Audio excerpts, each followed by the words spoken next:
김대호TV의 공탁법 및 법무사 시험 대비 형사공탁의 특례에 대한 대법원 판례를 정리해드립니다.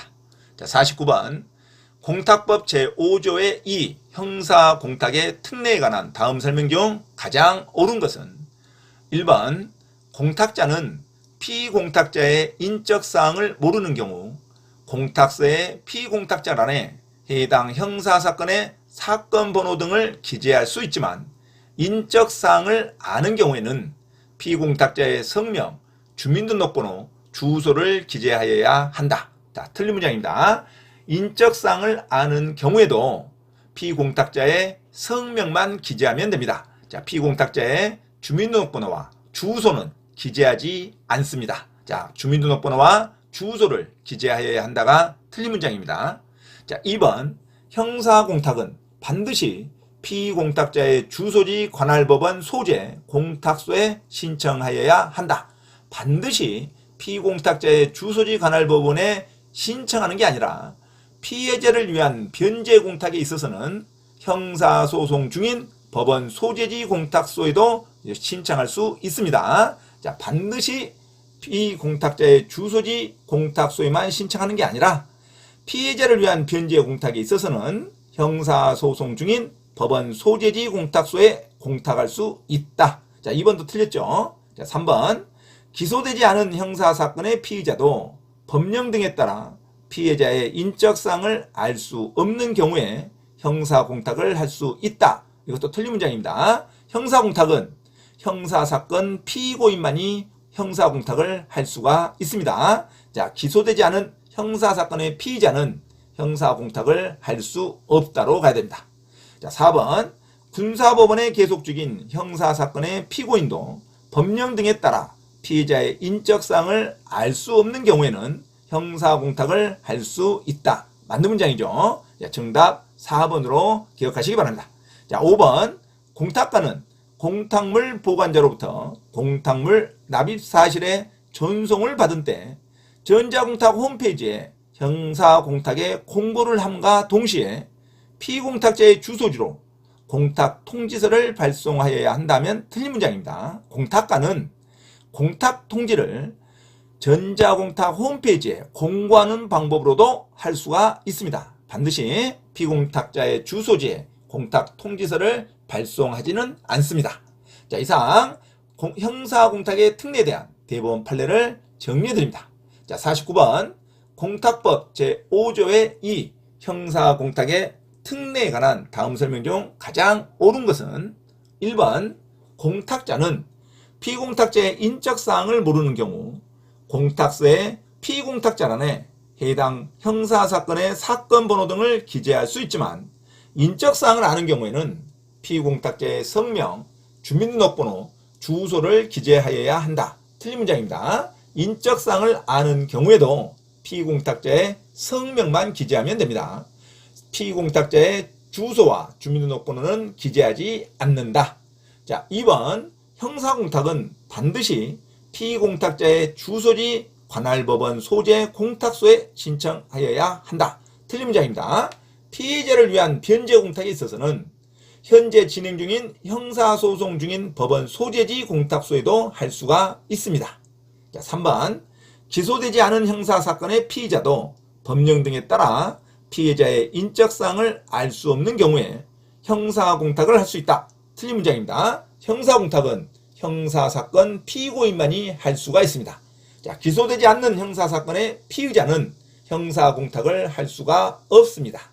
자, 4번 군사법원에 계속 중인 형사사건의 피고인도 법령 등에 따라 피해자의 인적사항을 알 수 없는 경우에 형사공탁을 할 수 있다. 맞는 문장이죠. 정답 4번으로 기억하시기 바랍니다.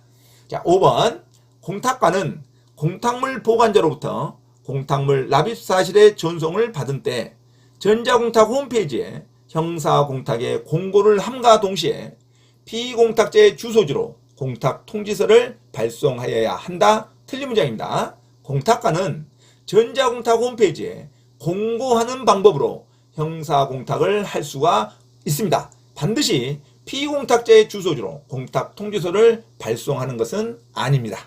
자, 다음은 형사공탁의 특례에 대한 대법원 판례를 정리해드립니다. 자, 49번 공탁법 제5조의 2 형사공탁의 특례에 관한 다음 설명 중 가장 옳은 것은 1번 공탁자는 피공탁자의 인적사항을 모르는 경우 공탁서의 피공탁자란에 해당 형사사건의 사건 번호 등을 기재할 수 있지만 인적사항을 아는 경우에는 피공탁자의 성명, 주민등록번호, 주소를 기재하여야 한다. 틀린 문장입니다.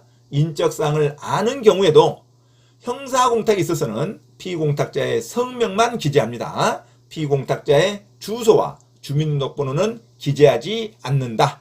자, 2번 형사공탁은 반드시 피공탁자의 주소지 관할법원 소재 공탁소에 신청하여야 한다. 틀린 문장입니다. 피해자를 위한 변제 공탁에 있어서의 형사공탁은 형사소송 중인 법원 소재지 공탁소에도 할 수가 있습니다. 자, 3번 기소되지 않은 형사사건의 피의자도 법령 등에 따라 피해자의 인적사항을 알 수 없는 경우에 형사공탁을 할 수 있다. 틀린 문장입니다. 형사공탁은 형사사건 피고인만이 할 수가 있습니다. 자, 그래서 기소되지 않은 형사사건의 피의자는 형사공탁을 할 수 없습니다.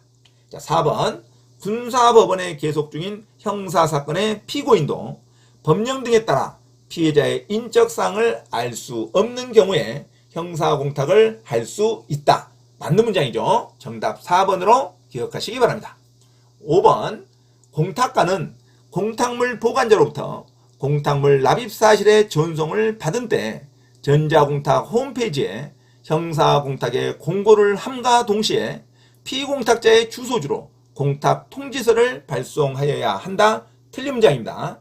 공탁가는 형사공탁에 있어서 전자공탁 홈페이지에 공탁 통지를 공고하는 방법으로 할 수 있습니다. 자, 반드시 피공탁자의 주소지로 공탁 통지서를 발송하지는 않습니다.